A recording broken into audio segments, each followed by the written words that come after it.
Các bạn ơi, sao mà khi Niên ăn xong các bạn Niên còn được tặng quà để các bạn nhìn cưng không? Chủ quán tặng cho Niên đấy các bạn.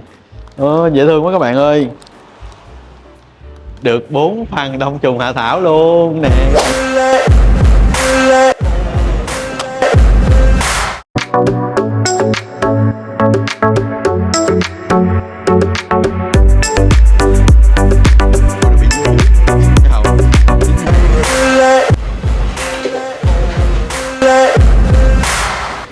Cái này giống như một loại là luộc. Mùi rất là thơm. Nha, nó giòn thấu luôn.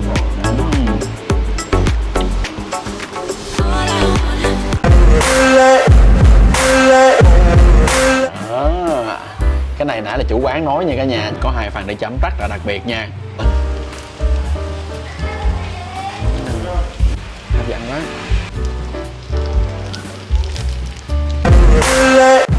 Quán mình có lâu đời chưa em?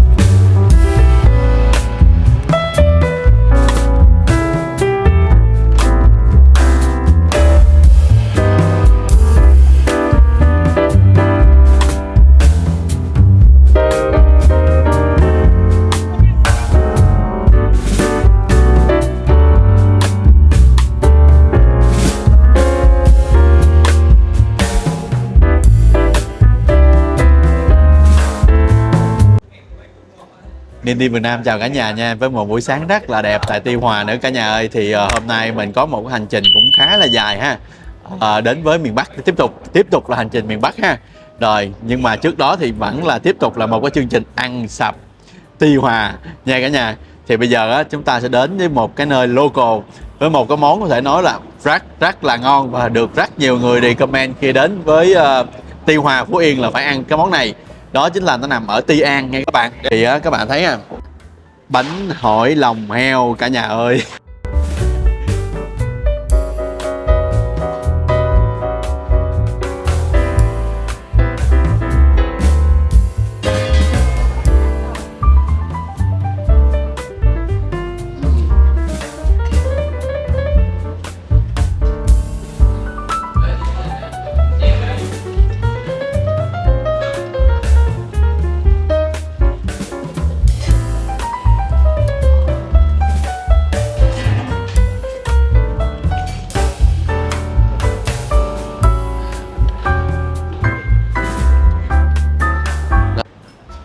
Một phần gì là bao nhiêu tiền chị? Dạ, một phần là 70. 70.000 hả? Là nó gồm mà nhiều đây phải không? Dạ. Có thiếu gì không? Hay giờ này là có hết? Dạ không, đây là đầy đủ. Đầy đủ phải không? Một phần là 70 nhưng mà phần 70 là phần nhỏ, dĩa nhỏ đấy anh. Còn đây là dĩa 2 người. Đây 2 phần. Cái này là 2 phần. Dạ. 2 phần này là 140. Đúng không? Sáng nay nên kêu một cái phần double. Thì nếu mà cái phần nhỏ cái phần này là phần double nè, là 140.000 ha. Thì nó bao gồm là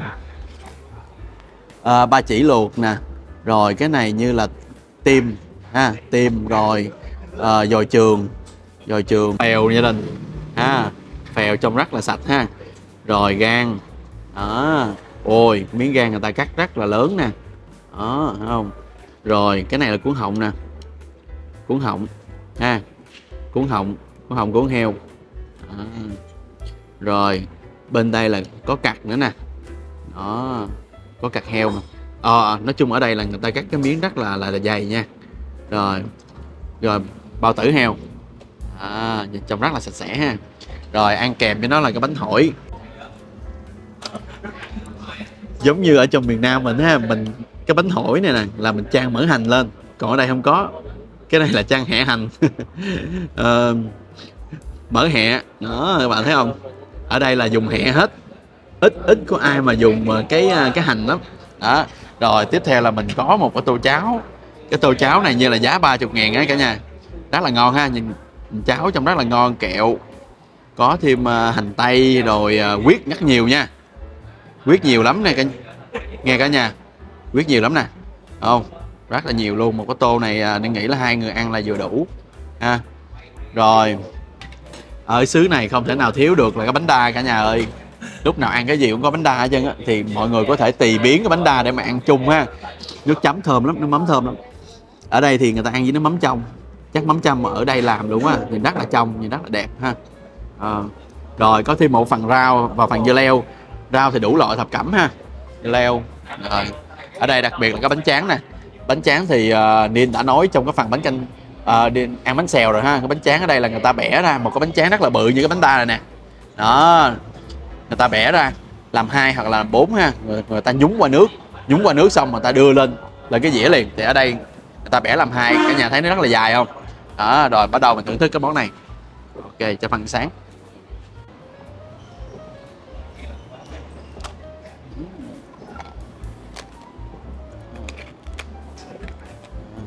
Mình bẻ cái bánh đa ra cho nó gọn đi cả nhà, tại cái này nó chiếm diện tích quá. Rồi để gọn vào đây đi. Đâu đây nha, mình sẽ gói một cái cuốn bánh hỏi thịt luộc ha. Đó thì tùy theo khẩu vị các bạn muốn ăn với cái gì nha, thì các bạn cứ bỏ vô thôi, rồi mình gói lại ha. Đó thì giờ mình thấy cái này cũng là khá là nhiều rồi đó. Thiếu cái gì không ta? Thiếu miếng này đó, thấy không? Rồi xong các bạn này, hấp dẫn quá, giờ leo lên. Hấp dẫn không? Đặc sắc ở đây cả nhà nên mới tìm được là người ta nói là bẻ một cái miếng đó, miếng bánh đa gì kèm vô nữa rất là đặc sắc ha. Đó rồi mình cuốn lại, cuốn nó lại rồi, đẹp chưa? Cuốn lại đó, wow.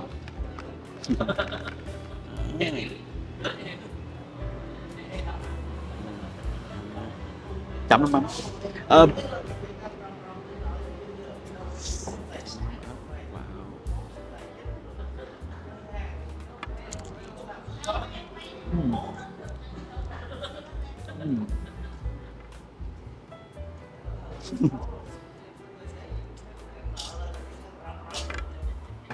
Khi mà em bắt đầu ăn cái miếng đầu tiên đó mọi người, cảm giác rất là lạ. Nó giống như là một cái sự phối hợp giữa bánh tráng, bánh đa, rau rồi với lòng heo mình chấm vô nước mắm nó mặn mặn, mà nó tạo một cái cảm giác hòa quyện nha. Nó vừa lạc lạc, nó vừa mặn mặn và nó vừa giòn giòn, nó vừa thơm thơm của rau, rồi có một chút xíu nào đó nhão nhão của bánh hỏi đó, nó hòa quyện lại. Nhưng mà cảm giác ăn rất là thú vị lắm. Cái món này ăn rất là lạ miệng mọi người, nếu mà mọi người ăn theo cách này để lạ miệng lắm nha.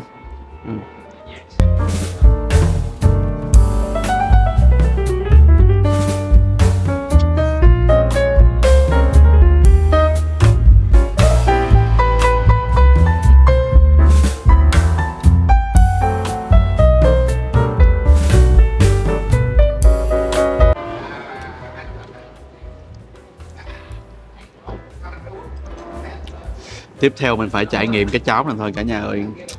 Cháo này hấp dẫn lắm, cái mùi nó bốc lên rất là thơm.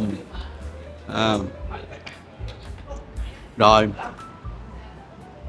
vừa ăn cháo thì vừa chia sẻ thêm với cả nhà nha. Thì cái quán này cả nhà nên nhớ nha, cái quán này là để là không có chi nhánh nên là trên con đường cả nhà chạy là nó, nếu mà từ Tuy Hòa mọi người đi theo cái hướng về phía bắc là nó sẽ nằm bên trái, nhưng mà nó bị chắn bởi một cái con lương còn bên nếu mà cùng tay luôn cùng chiều luôn, nó cũng có một cái quán Hòa Đa nữa nhưng mà cái quán đó là cái quán nhái thôi nha. Thì cái quán đối diện đi qua con lương với lại cái quán chính đó, thì mọi người nhớ nhìn kỹ để mà mình đi cho đúng nha.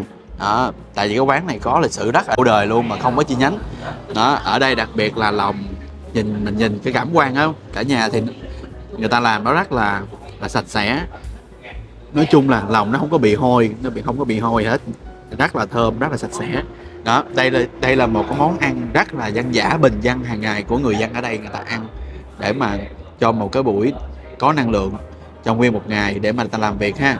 Thì đây là nếu mọi người tới, mọi người nên thưởng thức thử cái món này, tại vì món này nên thấy khá là thú vị và cũng rất là ngon. Nói chung là cũng bổ sung được rất là nhiều năng lượng cho cả nhà trong một hành trình dài nếu mọi nhà khám phá Tuy Hòa Phú Yên nha.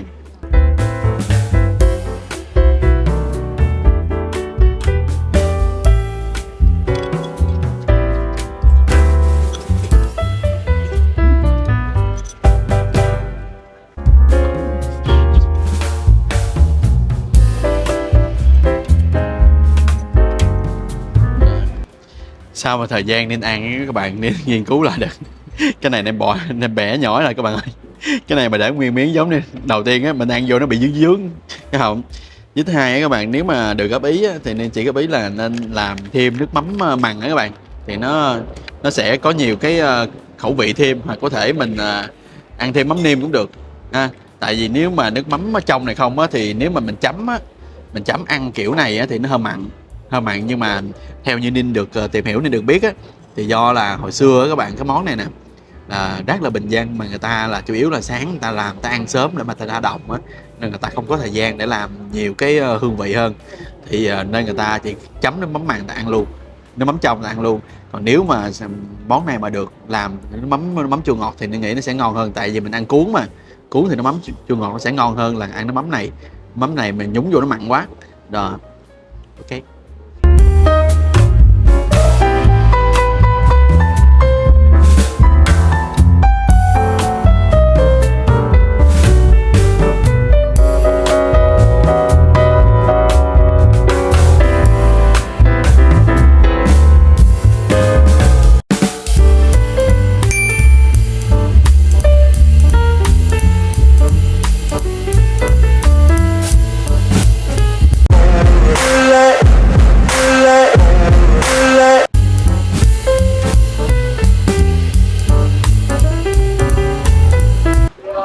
Đến với Tuy Hòa Phú Yên buổi trưa mình nên ăn cái gì cả nhà, đúng không?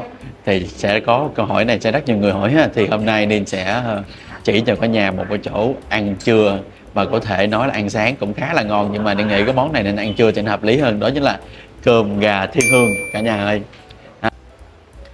Thì cái quán này nó có lịch sử từ năm 1967 rồi, thì với menu là rất là nhiều món đó các bạn. Nhưng mà cái món đặc sắc nhất đó cả nhà, đó chính là cơm gà chiên. Cái này giống như là cái gà số mỡ đó mà nguyên một gốc tư rất là lớn nè, cả nhà thấy không? Đó thì nó có hai loại ha, tức là một cái loại là chiên, một cái loại là luộc ha. Chiên, một cái loại là luộc. Đó thì Niên kêu cả hai đến ăn thử. Còn phần cơm cũng vậy nha, cơm thì có hai loại cơm luôn, là một loại cơm chiên ha. Thì một loại cơm chiên đó, giống gì này người ta chiên lên ha, và một loại là cơm luộc. Thì hôm nay là Niên kêu cái phần cơm chiên với cơm trắng bình thường ha. Thì hôm nay là Niên kêu cái phần cơm chiên đó.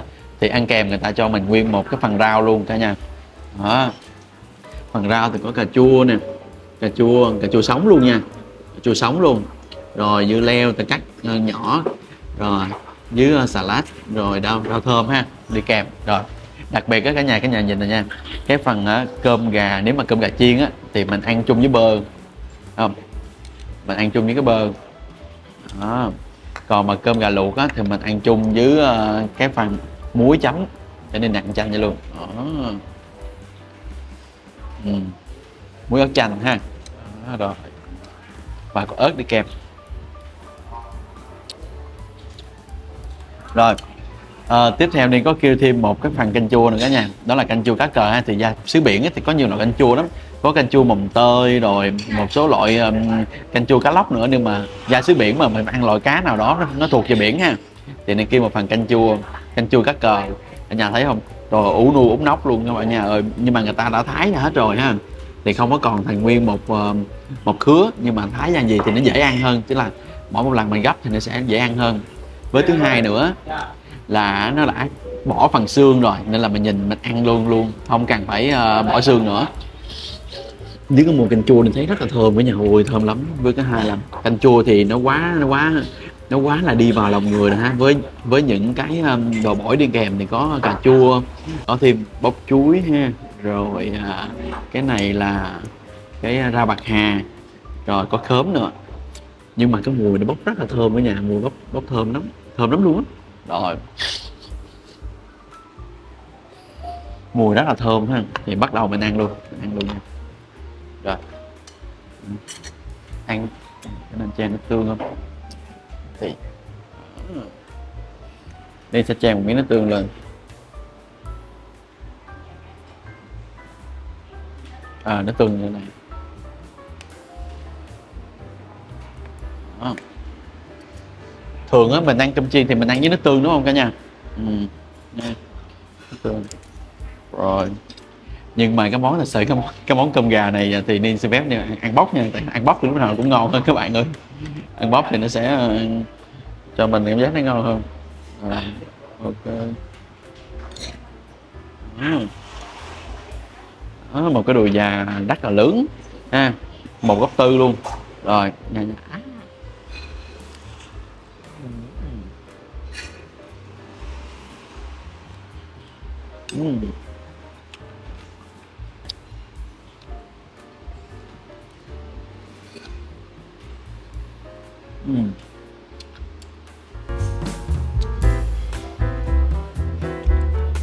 Cái gà này nhìn nè, cái gà này cả nhà nó rất là giòn nha, nó giòn khấu luôn. Nó vừa giòn mà cảm giác là gà này là gà tươi nha, gà tươi, tại cái quán này bán rất là đông cả nhà ơi. Đó, và đắt là đắt luôn, nên là hầu như là đồ tươi hết, cho nên là khi mà mình ăn vào cái nhà thấy nè, bẻ ra nó có còn bụng nước ở trong nữa.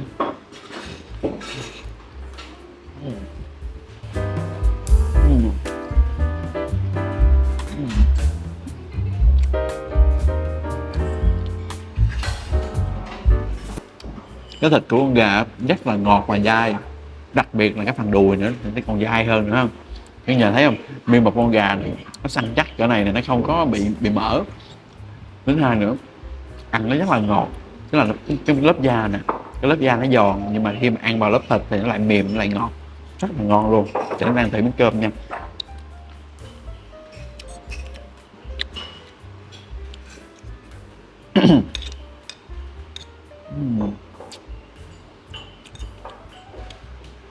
Cơm ngon, cơm chiên lên không khô quá, cũng không là ướt quá, vừa đủ. Và hầu như là người ta có thêm một miếng nước gà hay sao á, nó nhìn nó vàng vàng ha. Ăn cảm giác rất là cuốn cơm.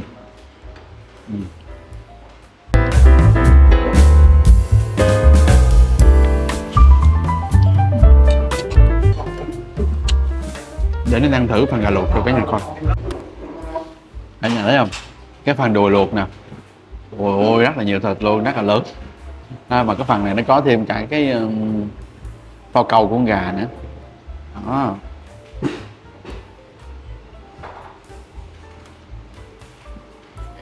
Ok, hấp dẫn luôn. Wow, chấm muối.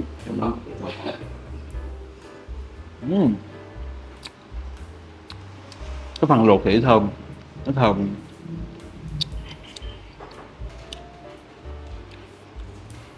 Muối tiêu rất là ngon, thì cái muối ớt này rất là ngon cả nhà. Ớt này ta làm gì nó thơm thơm, rất là ngon. Gà luộc vừa chín tới, mềm, không có khô, ăn rất là thơm luôn, và thịt rất là ngọt, ngọt mà nó có vị bùi nữa. Ngon. Nói chung là ăn cái chỗ này như thế rất là xứng đáng. Thứ hai, cái cơm này cả nhà nó có thêm trứng nữa nha, có thêm giống như là chiên trứng á.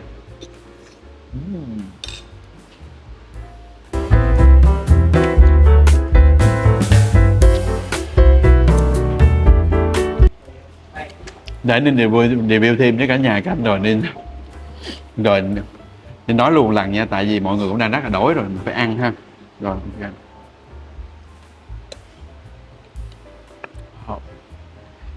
một cái phần canh như vậy á, cả nhà nên thấy rất là nhiều nha. Phần canh này có thể dành cho cả 2 đến 3 người ăn, rất là nhiều luôn. Mà nhìn cái nước á, cái nước không á, khi mà các bạn nấu đồ ăn á, là là nhìn cái nước không là mình đã biết là nó ngon hay dở rồi, nhìn được nước là biết ngon rồi. Đúng là đặc sản, đúng là đặc sản của miền Trung ấy các bạn. Cái canh chua á, nó có một cái vị mặn nhẹ, tức là ở ngoài đây như cảm giác như là người ta nêm bằng muối á cả nhà, chứ người ta không có nêm bằng nước mắm như trong miền Nam. Nên là khi mình húp vào nó có một cái vị chua mặn nhẹ.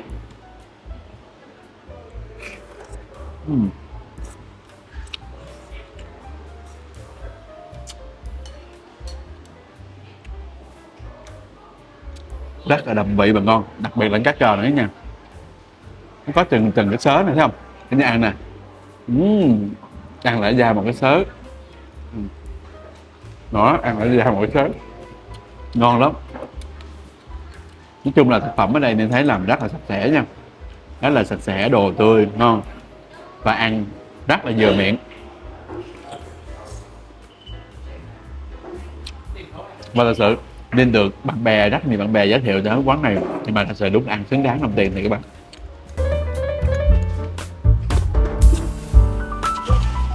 Thì nên nói sơ lại với cả nhà một chút xíu ha, thì về giá nha, thì cái phần cơm á, cái phần cơm gà chiên hay hấp gì cũng vậy á, là một dĩa vậy nè là 120.000 ha.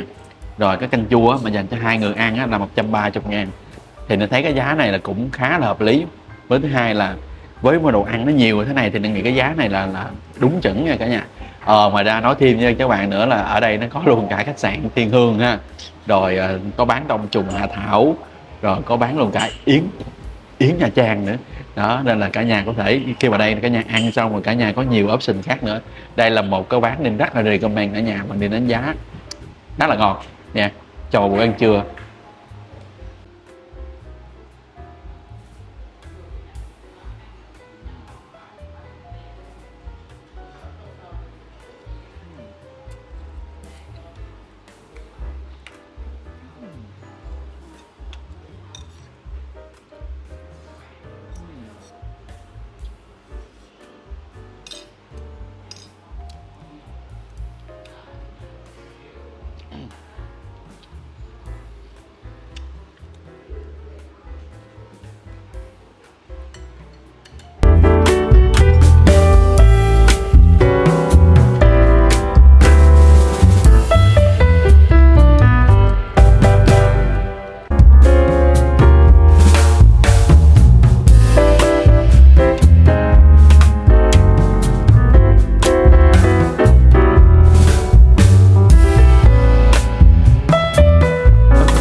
Các bạn ơi, sao mà khi Niên ăn xong các bạn Niên còn được tặng quà để này các bạn nhìn cưng không?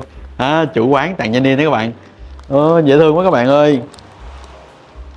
Được 4 phần đông trùng hạ thảo luôn nè các bạn nhìn nè.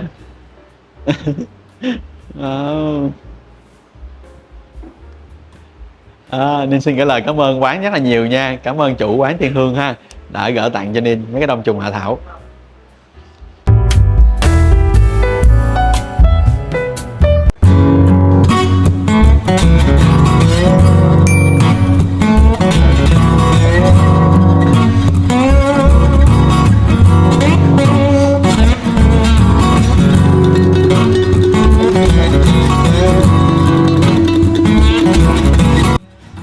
Rồi, xin chào cả nhà nha. Sau một cái thời gian khoảng 15 phút mình từ trung tâm thành phố ở resort Stelia ha, mình tới đây các bạn, rồi mình chạy ra đường Nguyễn Tất Thành nha.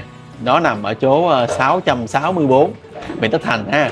Đây là một cái quán dê lâu đời nhất tại Phú Yên, và cũng là quán dê đầu tiên tại Phú Yên luôn các bạn, tại Tuy Hòa này ha.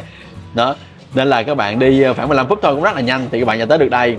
Thì ở đây nó có đặc sản chiên về dê, tất cả mọi loại dê ha, và có luôn cả sữa dê tươi. Đó là ở đây người ta nuôi, người ta làm cái sữa dê luôn. Thì bây giờ bắt đầu mình nói cái phần sữa dê trước đi. Cái sữa dê này cả nhà, một cái chai sữa dê này nó bằng giống như một chai nước suối đầy luôn ha. Thì nó là công đoạn của nó đầu tiên là người ta hấp. Đó, người ta bắt sữa dê xong người ta hấp ra xong người ta ướp lạnh. Đó, thì cái anh chủ quán anh nói với Niên đó là rất là ngon, thử đi và thử đi. Đó, và uống cái này á, là mình không có dùng đá nha, không có dùng đá luôn. Đó, thấy không? Wow, hấp dẫn chưa? Đó.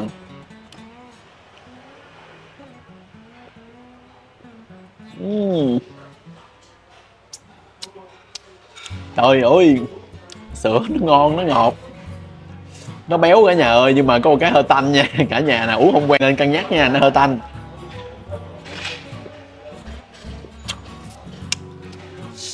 Nó hơi tanh với nó hơi mùi dê nha, nên cả nhà cân nhắc nha. Mà cái này uống rất là ngon nên rất là recommend mọi người uống thử nha. Nó hơi tanh với nó hơi mùi dê. Rồi tiếp theo nha, tiếp theo là cái phần dê ngày hôm nay nên kêu. Tại vì biết sao không? Cái quán này các bạn bán rất là nhiều món ha, đặc sắc ha. Có hấp nè, có nướng nè, rồi có dê hon. Cái món dê hon này mới đầu nghe lạ lạ nên mới hỏi là dê hon là cái gì. Thì anh này anh mới nói dê hon là nó giống như là cái cà ri dê á cả nhà, cà ri dê á đó. Rồi á, xuống dưới này là nó có một số món như là cái sườn dê nướng nè, rồi á đặc biệt là cái món cổ dê nấu bia và sườn dê nấu bia này là lẩu nè. Thì cái lẩu này cả nhà nó do là nên đi ít người quá ăn không có hết nên là anh nói thôi kêu trước 2 phần ăn trước đi đó.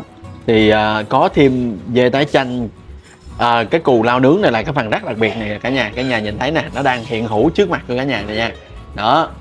Thì á trong cái menu này á là nên kêu 2 loại, một cái loại là hấp đặc biệt, tức là hấp gừng cuốn lá mơ thì dao động 170 đến 180 ngàn tùy theo đông hay ít. Rồi cái phần thứ hai là đặc biệt hơn là cái gì ta nãy cái cù lao nướng thì dao động từ 180 đến 190. Thì anh này anh nói cù lao nướng này là chỉ có đặc biệt ở quán ảnh mới có thôi, cái cù lao này thôi đó. Thì như mọi người thấy đây ha, là cái dê hấp này, mọi người thấy hấp dẫn không? Nói chung là dao động 170 180 nhưng mà rất là nhiều nha, nhìn thấy rất là nhiều luôn đó cả nhà đó. Tức là ở dưới này là cái dê hấp đó, cả nhà thấy nhiều không đó, hấp với sả ha. Rất là thơm. Thì cái chị kia nãy nói là ăn nhanh đi còn nóng nó sẽ ngon hơn, nhưng mà đi nói để chờ đi quay phim cái đó. Các bạn thấy không, từ cái thớ thịt nè đó, cái thớ thịt chính giữa nó có mỡ có găng nhìn rất là ngon ha đó. Và sau đó thì nó có một cái phụ kiện ăn kèm nha, đó là cải bẹ xanh lá mơ nha, lá mơ. Rồi cái rau thơm ở dưới này cho mình cuốn với dưa leo ha, dưa leo người ta cắt mỏng ra, dưa leo người ta cắt mỏng ra nè đó. Và đặc biệt cái món này là mọi người tưới chanh lên, tưới chanh lên để nên tưới cho mọi người luôn đó, mà tưới chanh lên rồi ok, tưới chanh lên rồi sang để cho chanh thấm chút xíu. Thì mình qua cái phần thứ hai là cái cù lao này mọi người. Thì ở đặc biệt là quê miền Tây á, cù lao người ta hay làm lẩu ha, thì ở đây là người ta biến tấu cái cù lê nướng.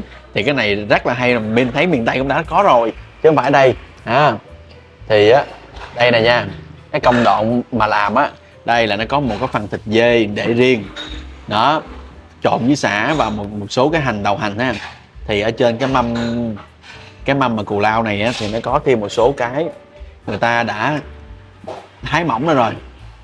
Ví dụ như là đã thái mỏng cái cà tím ra ha, rồi thêm bên đây là người ta thái mỏng khổ qua ra, và sau đó là hành tây thái mỏng đó. Ở đây á, thì nó có một cái trứng nè, cả nhà thấy này nha. Bây giờ bắt đầu mình làm luôn nha. Thì cái trứng này mình đập ra để đây đi đó, mình đập ra cái mình chan lên đây đó. Cái này nãy là chủ quán nói nha cả nhà, chứ nên không có tự chế cái món này nha đó. Mình chan lên rồi xong ha, là mình sẽ chén ra đó, mình chén ra giống như là mình ấy miếng nào thì mình nhúng miếng đó ha. Rồi về ở đây mình phần nước chấm đây, chúng ta có 2 phần nước chấm rất là đặc biệt nha. Cả nhà biết món gì không? Đây là chấm chao là quá đơn giản nha, bên đây mới là phức tạp. Cái này đây là chấm mắm ruốc nước chấm mắm ruốc nha. Mới đầu mình tưởng là nước mắm tép, nước mắm tôm gì đó, nhưng mà cuối cùng là mắm ruốc đó. Thì cái mắm ruốc đó cả nhà là để ăn với cái món dê hấp này nè đó, dê hấp. Rồi ở đây ảnh có kêu gọi thêm ăn thêm, đó chính là cái mít này nè, mít nhà chồng 30 ngàn một phần, có ăn thì ăn, không ăn thì không tính tiền. Nhưng mà ở đây cả nhà nên thấy một điều là người dân người ta rất là thật thà nha. Ví dụ như bây giờ mình đi 2 người đi thì người ta kêu mình thôi ăn ít thôi đó, đừng có ăn nhiều, ăn thử 2 phần trước đi, khi nào mà ăn mình thấy ngon, mình thấy mà chưa no thì mình hãy ăn thêm, còn không thì thôi đừng có ăn nó. Thì á đây là nên thấy một cái điểm cộng rất lớn cho món ăn. Chị ơi lên lửa rồi đó, bắt đầu mình sẽ lên lửa mình nướng cái món này. Ok, để coi cái anh chủ quán này làm sao. Quán này có hơn 30 năm rồi, kinh nghiệm.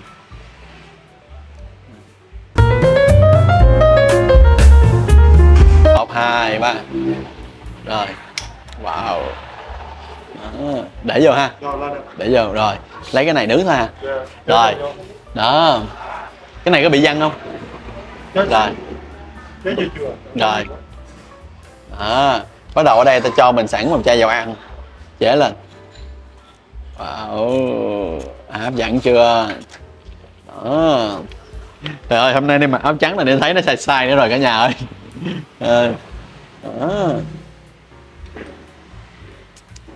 Đó, mình đánh thử nè. Đó, cả nhà nè, cái dầu đơn giản lắm, khi mà cả nhà đánh mà lên bọt sôi á là bắt đầu nó đã nóng nha. Đó. Thì cái lúc này mình sẽ cho cái món dê vô. Đây. Đây, dê là anh đã thái mỏng rồi. Đó, thấy hấp dẫn không? Đó, mình chấm vô với cái trứng đập á, nó sẽ béo, nó tăng độ béo lên. Đó, nhà thấy nó sôi không? Wow, hấp dẫn quá. Thì cái món này nó có hai hình thức nha, một là anh sẽ nướng sẵn ở chỏng cho mình, còn hai là mình tự nướng. Đó, nhưng mà ở đây nên sẽ tự nướng để cho mọi người xem. Thì cái dê ấy, mình nấu cũng vừa tính tới thôi ngay cả nhà, để cho mình ăn nó còn mềm, nó còn ngon nha, để nấu mà mình nướng chín quá thì nó sẽ dai nha. Ở đây cả nhà nên để cái dầu này vừa ăn thôi nha, để thôi là nó sẽ bị văng cả nhà. Hấp dẫn chưa? Hấp dẫn lắm nha. Ủa còn cái này là mình trụng vô luôn hả ta?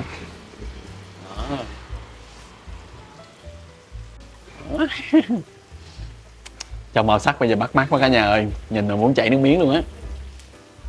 Mà lem quá. Wow, hấp dẫn. Đó, cả nhà nhìn này nha. Ở đây á, khi mà nó sôi lên nó tràn xuống đây nó sẽ chín luôn cái phần dưới này. Cái dầu ăn á. Đó. Hấp dẫn quá đi, là hấp dẫn. Đây nè, cái miếng này là mình nghĩ là chín rồi nè. Đó, nó tái như là nó là chín rồi á. Rồi bắt đầu mình ăn thử đi. Đây. Một miếng thịt pha chút vàng vàng của trứng. Wow, một chút vàng vàng của dầu ăn. Đó, hấp dẫn không?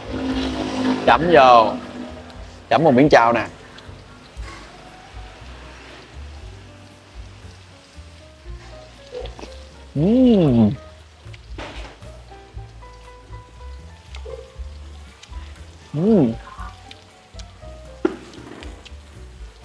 Cái thịt dê ở đây rất là mềm, ngọt, nó không tanh nha.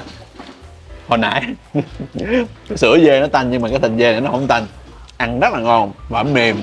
Nói chung là những cái miếng mà ảnh cắt ra nó cũng đã vừa đủ một lần mình gấp rồi, nên là ăn rất là ngon, rất là mềm, thơm, mùi trứng, béo của dầu ăn, béo của trứng kết hợp với mấy cái đồ nguyên liệu này nè, nó thơm.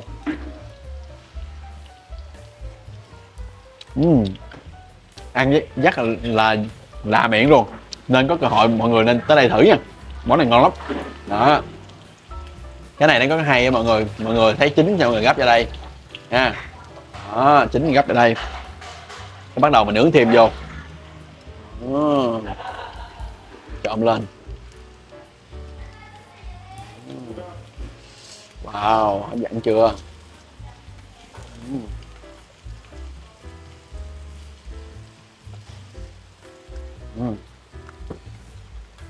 Trong cái thời gian mà chờ nó chín thì cả nhà mình đá qua cái phần thịt luộc nha, tại vì cái phần thịt luộc đó là mọi người phải ăn sớm nha, để không thôi là nó sẽ bị tanh ha.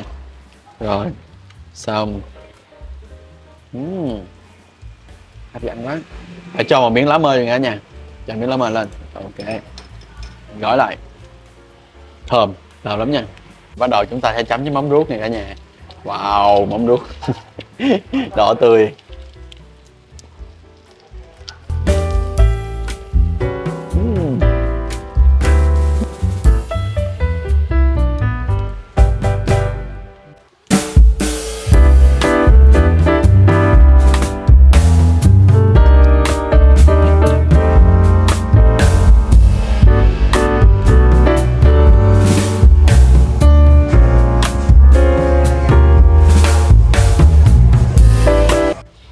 cái món cuốn á mọi người, trông rất là lạ miệng nha. Khi mà tại đó giờ cuốn á thường là chấm với chao, mà cái này nó kết hợp nó chấm với mắm ruốc á, mọi người cũng nên thử nha. Nó chấm vô ăn lạ miệng lắm, cái mùi mắm ruốc nó nồng lên, người nào biết ăn là nên ăn nha, còn biết ăn thì nên chấm chao á. Rồi cái thịt thì nó tươi nó ngọt. Rồi thứ hai nữa, những cái xớ thịt nó dài. Cái phần thịt này các bạn, phần thịt này được chọn lọc rất là kỹ nha, các bạn thấy không?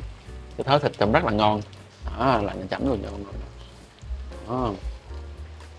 Wow.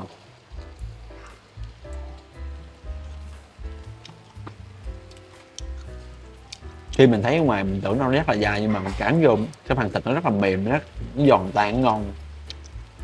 Nó tạo một cái cảm giác béo béo ngậy ngậy. Nhưng mà cái điều đặc biệt ở đây á là cái dê này các bạn, nó không tanh nha. Ảnh làm sao rất là hay, nó không có tanh, nó không bị tanh, ăn rất là ngon và hấp dẫn. Nên có cơ hội mọi người nên đến ghé đây, cái quán dê Chốt Chài ha. Cái quán này là có đã gần 30 năm rồi, thì nên nghĩ cái quán này là phù hợp cho một cái phần ăn tối với một cái nhóm bạn, hoặc là đi 2 người mà muốn thử cảm giác ăn cái món ăn nó mới lạ hơn so với những cái món ăn thông thường, như là mình ăn mắt cá ngừ, mình ăn bánh canh hẹ. Thì cái món này có thể nói là một cái món mình có thể thay đổi khẩu vị chút xíu cho một cái kỳ nghỉ ở tại Tiêu Hòa Phú Yên nha cả nhà.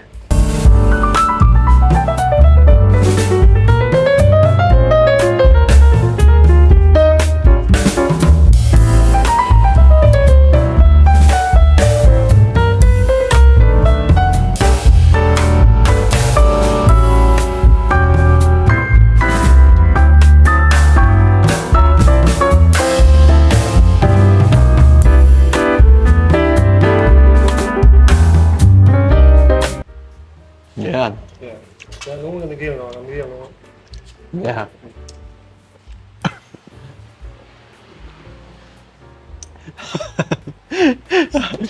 Cả nhà ơi, sao kêu mà ăn được gần hết cái phần cù lao cả nhà.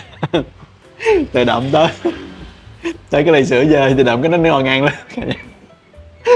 Không phải là vì cái sữa dê nó không ngon, mà là vì nó quá ngon, mà nó quá ngon và nó quá hôi. Nó hôi cái mùi lông dê lắm cả nhà ơi. Nhưng mà thật sự anh chủ quán nói á, trời ơi, tại do anh uống chưa quen á, chứ mà sau này anh uống quen là anh ghiền cái sữa dê này luôn đó. Tại độc nhất vô nhị, nhưng mà thật sự mình có muốn thử một lần cho biết cả nhà. Nhưng mà trời ơi, uống nó nửa chai đầu tiên là thấy nó bắt đầu nó tanh hôi rồi, hôi quá hôi. Rồi cả nhà ơi, sau khi mà ăn dê Chốt Chài xong á, thì Niên cũng là người cuối cùng bước ra khỏi quán luôn. Thì ở đây á, cả nhà dao động từ khoảng 9 giờ là người ta đã nghỉ hết trơn rồi, rất là vắng ha. Thì nhưng mà anh chủ quán nói là quán sẽ bán tới khi nào mà mình còn ở lại, cái nào hết khách thì thôi. Còn buổi sáng thì quán sẽ bắt đầu vào lúc 8 giờ ha. Thì Niên thấy cái món cù lao rất là hấp dẫn, cả nhà nên thử nha. Còn cái món sữa nên nghĩ là các bạn nên cân nhắc nha, tại cái món này rất là hôi, các bạn phải quen mà uống được đó. Còn cái bán hấp thì nên thấy là khá đặc sắc, nhưng mà nó cũng giống như ba món hấp khác thôi. Đây có thể nói là một địa điểm khá là thú vị để các bạn nếu mà muốn thay đổi khẩu vị chút xíu với những cái món truyền thống của Tiêu Hòa Phú Yên ha, thì các bạn có thể ghé đây và ăn cái món dê Chốt Chài.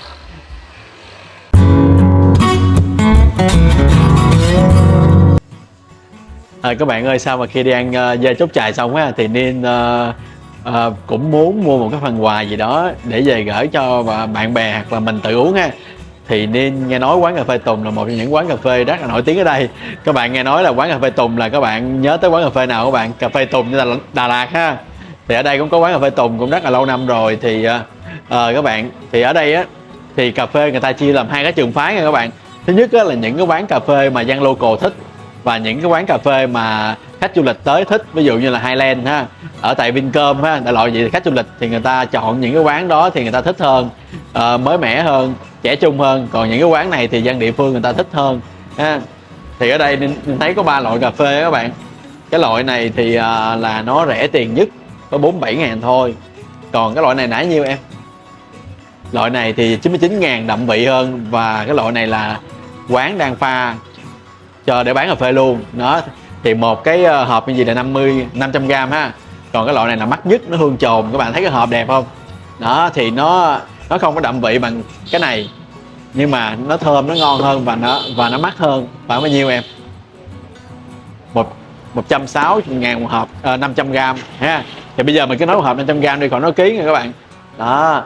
Thì Ninh đang lưỡng lự giữa cái loại này với loại này, thì nên không biết uống loại nào ha. Thì nhưng mà cảm giác mình mua cái loại này mình tặng mình thấy nó đẹp hơn, đúng không? Cảm giác cái loại này thì đẹp hơn, còn cái loại này thì Ninh thích uống đậm vị hơn cho nên chọn cái này. Sau một thời gian hỏi ý và lưỡng lự các bạn thì Ninh sẽ mua cái này về tặng, tại vì cái này là đặc trưng ở đây hơn, nó đậm vị hơn, và thứ hai là người ta pha uống hàng ngày hơn, thì nên là Ninh quyết định Ninh chọn cái hộp này đó. Thế em lấy giùm anh 5 hộp nha. Thì các bạn ơi, ở đây nó có một người ta có loại hạt mà người ta pha ra máy luôn nha các bạn. Đó các bạn thấy không, cái loại hạt này nó có được pha ra máy luôn nè. Đó thì các bạn muốn uống loại hạt thì các bạn uống nha, nhưng mà cái loại hạt á, thì nó lại là nó sẽ, nếu mà nó chưa được tẩm gì hết thì nó sẽ dễ chua hơn. A few moments later.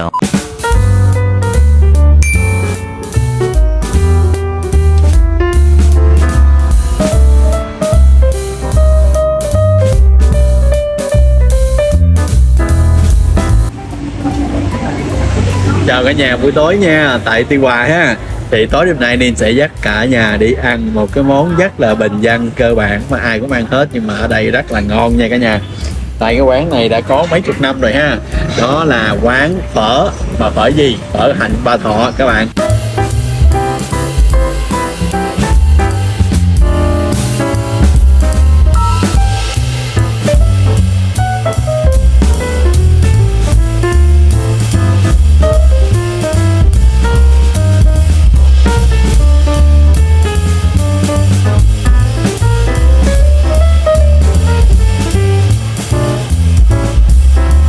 Bán mình có lâu chưa?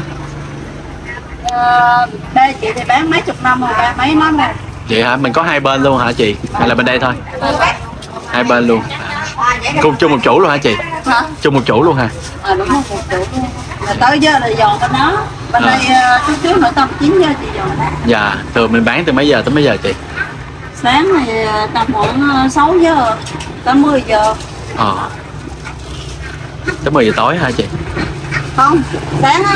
Từ 6 giờ sáng tới 10 giờ sáng, còn buổi chiều tối 3:30 tới 9 giờ. 3:30 tới 9 giờ. Ồ em may mắn quá, xíu nữa hết rồi. Dạ.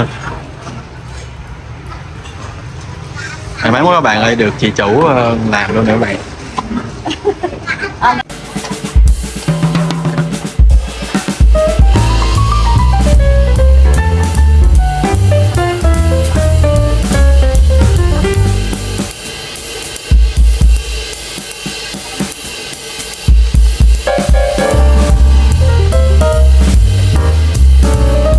Em du lịch đi sao ạ?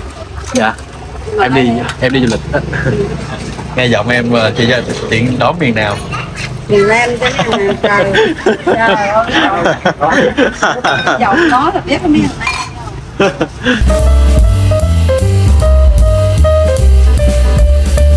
Thật sự chị quá là xuất sắc. Chị miền Nam chị cũng ở mấy năm ta. Ồ vậy hả chị? Ở Sài Gòn hay đâu? Sài Gòn mấy năm. À, vậy là lúc đó chị vô trỏng chị cũng bán phở vậy luôn hả? Không, chị đi làm. À, Sau đây chị sinh con chị. À. Chị nói nghiệp ba chị. dạ. À, nên là có thêm chữ Hạnh đó đúng không? Đúng rồi, ba À. chị Bắc. À, ba chị là Ba Thọ. Ba chị ba Thọ. À. Chị là Hạnh Ba Thọ. Dạ. Hạnh con Ba Thọ. Rồi. Thơm. Chị là ba Hạnh con Ba Thọ. Cảm ơn nha chị. Các bạn, đây ha, thì cái quán này nằm ở đường Lê Lợi với Huỳnh Thúc Kháng ha. Thì các bạn để đi nói lịch sử sơ về cái quán này chút xíu cho các bạn nghe nha.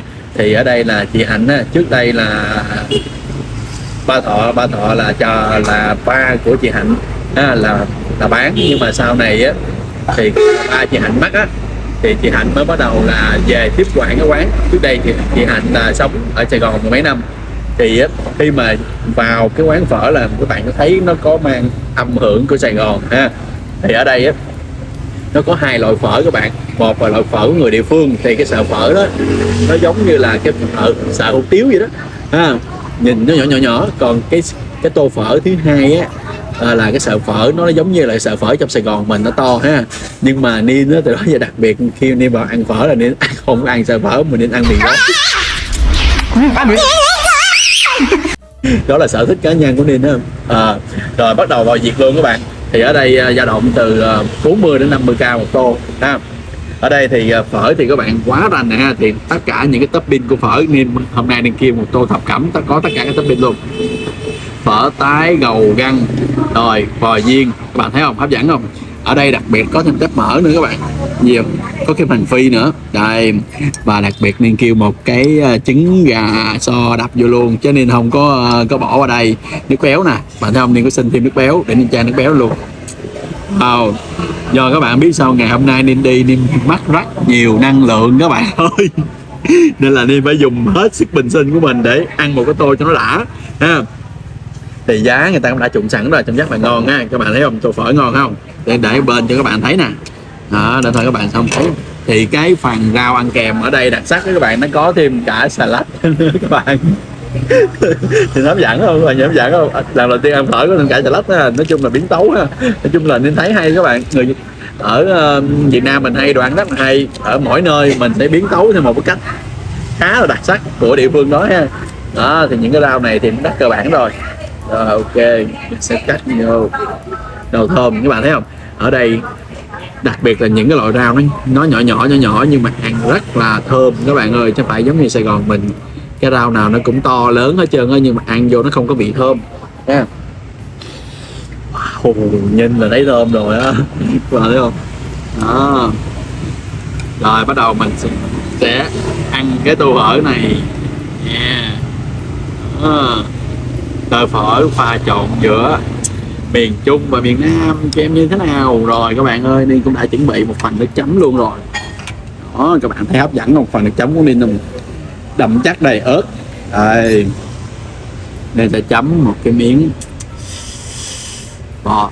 Wow, hấp dẫn lắm nha các bạn. Ở đây Ninh phái nhất ăn ớt xanh. Các bạn nào mang được cay các bạn phải thấy cái ớt đã lắm nha. Rồi ok, bắt đầu thưởng thức nha.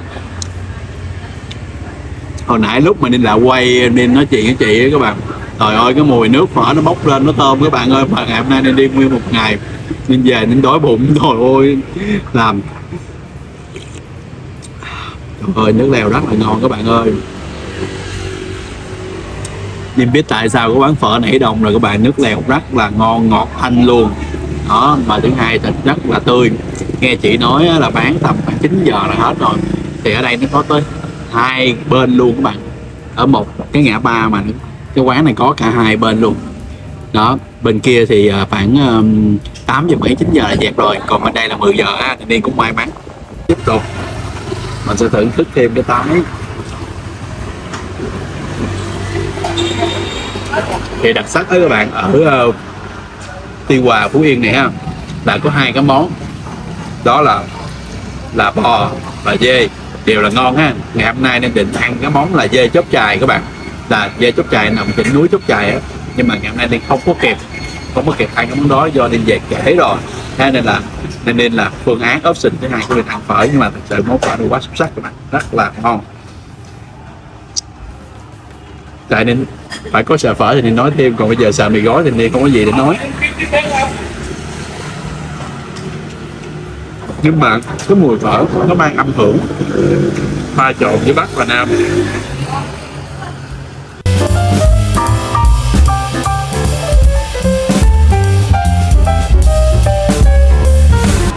Các bạn á, thật sự khi mà các bạn đi ăn một quán phở, đây là kinh nghiệm của Ninh nha, thì nó có 2 cái trường phái, một là phở Bắc, hai là phở Nam. Phở Bắc thường thì người ta bỏ hành nhiều, còn phở Nam thì hầu như là tổng hợp cả Nam với chung phở Bắc. Nhưng mà các bạn nhớ cái topping đi kèm với phở, cái điều đặc biệt nhất của topping á, mà các bạn đi lại một quán phở bạn ăn á, nó ngon hay dở là nằm ở cái topping đó, đó chính là bò viên. Đây các bạn, cái bò viên này nó rất là dai các bạn ơi, rất là ngon, quết dai sực luôn. Nhất là dai giòn ngon, hầu như là không có pha tạp chất. Tại các bạn biết không, mấy cái thịt chứ là mấy cái hàm đồ thì nói chung là chỗ nào cũng có mấy thôi, thì bò mà đúng không các bạn, nhưng mà các bạn bò viên á, Tại vì phần bò viên nếu mà cái chỗ nào người ta bán không tốt, người ta sẽ thêm vào những cái khoản khác nên mình ăn nó ngon. Còn khi các bạn đánh giá cục bò viên đó, các bạn sẽ đánh giá được cái tô phở nó ngon hay không ngon. Còn về vấn đề cái trường phái mà nói về nước phở trong hay nước phở đục thì cũng tùy các bạn. Tại ví dụ như là bây giờ nếu người ta ăn nước phở nhưng mà nước phở đó người ta thích ăn béo thì nè, cái chén nước béo vào rồi thì nó đâu có còn trong nữa đâu, đúng không các bạn? Thì nó đâu còn trong nữa đó, nên là đó chỉ là một phần của mình đánh giá thôi. Nhưng mà các bạn nhớ nha, khi mà bạn ăn phở là bạn kèm thêm cái phần đồ chua nha. Đồ chua thường là tỏi ngâm á sẽ rất là ngon nha các bạn. Rồi nên mong rằng cái địa điểm ăn phở tối này sẽ là một địa điểm mà các bạn khi đến Phú Yên các bạn sẽ nhớ và các bạn chọn lựa. Nên rất mong trong những cái tập đi Phú Yên này với rất là nhiều địa điểm ăn ngon, mình sẽ tổng hợp thành một tập để gửi đến các bạn. Thì đây giống như là một cẩm nang nên nó đùa giống như là Michelin để gửi đến các bạn vậy. Thì cái tấm Phú Yên này các bạn sẽ có cơ hội ăn ha. Thì tiếp theo sau phần ăn này đó sẽ là một cái món mà ai tới đây cũng ăn hết, đó là mắt cá ngừ đại dương. Các bạn chờ đón tiếp nha.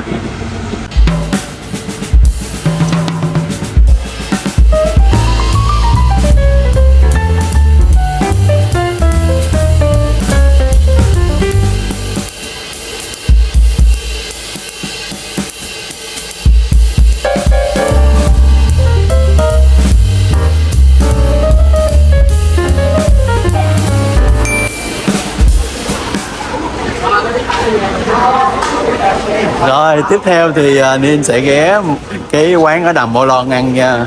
Cả nhà ơi, đó chính là quán Quang Anh ha. Quán đây thì Nên thấy là được đánh giá cao nhất ở đây luôn đó cả nhà.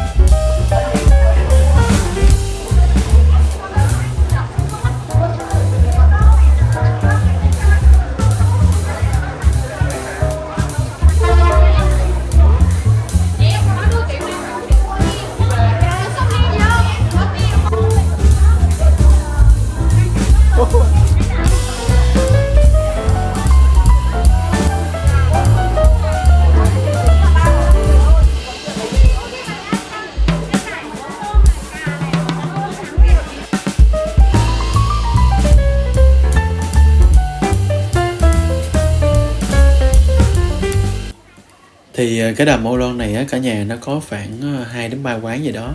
Nhưng mà tùy thuộc cả nhà thích quán nào cả nhà cứ vô nha. Tại thấy quán nào cũng ngon và view cũng đẹp hết á. View đều nhìn trực diện ra Đầm Ô Loan luôn. Nhưng mà cả nhà đi cả nhà nhớ là cả nhà đặt bàn trước nha. Vì để thứ nhất là có một cái view đẹp, với thứ hai nữa là cả nhà có thể chọn đồ ăn trước, để thôi là khi cả nhà tới thì nó sẽ đôi lúc nó sẽ hết đồ ăn á. Đặc biệt là buổi chiều tối ha, chỗ này nó sẽ hết đồ ăn rất là sớm.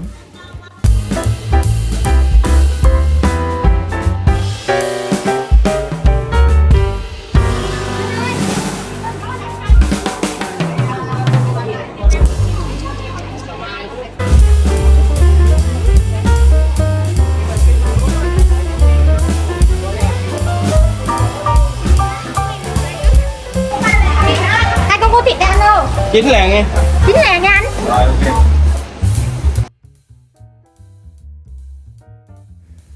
Đây là bên trong quán nha cả nhà. Đi buổi trưa thì khá là đông ha. Vì người ta đi gành tả đĩa về xong người ta ghé đây ta ăn trưa luôn. Nên là cả nhà lưu ý nha. Cả nhà nên kết hợp đi gành tả đĩa xong rồi ghé đây ăn luôn. Tại vì quãng đường mà cả nhà di chuyển từ trung tâm thành phố ra tới đây rất là xa.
các bạn đã xem kênh. Nếu thích các bạn hãy bấm đăng ký để ủng hộ Ninh. Và đừng quên bấm vào cái chuông để đón xem các tập tiếp theo các bạn nhé.